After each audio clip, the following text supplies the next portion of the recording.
En 42, il y a eu les... Non, en 41 et 42, il y a eu les grandes rafles. On a été libérés qu'au mois de mai 43, fin avril. On attendait ça depuis 2 ans, la libération. Dans les rues, ils faisaient les rafles. Ils appelaient à la radio, dans les journaux, les classes de l'âge. De tel âge à tel âge, de tel âge à tel âge. Et c'était à partir de 17 ans, hein, puisque mon frère avait 16 ans, il est parti au port de Tunis, mes 2 frères.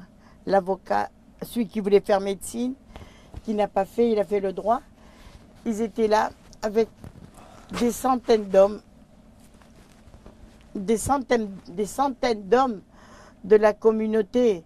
Ils partaient tous les matins à 5 heures pour être là-bas à El Aouina, ça s'appelait, le port de Tunis. Et là, il fallait qu'ils emmènent leur petit déjeuner avec eux, parce qu'on ne leur donnait rien à manger toute la journée. Mais ils travaillaient très dur. Et quand c'était bombardé, les Juifs n'avaient pas le droit de se mettre de côté, de se cacher.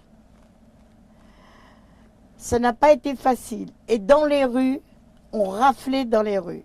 Il y avait 7, 8 Allemands avec un Arabe qui disait ça, c'est un Juif. Alors il les prenait, il les mettait dans le camion. Il y avait aussi le parti français de l'extrême droite qui était là aussi.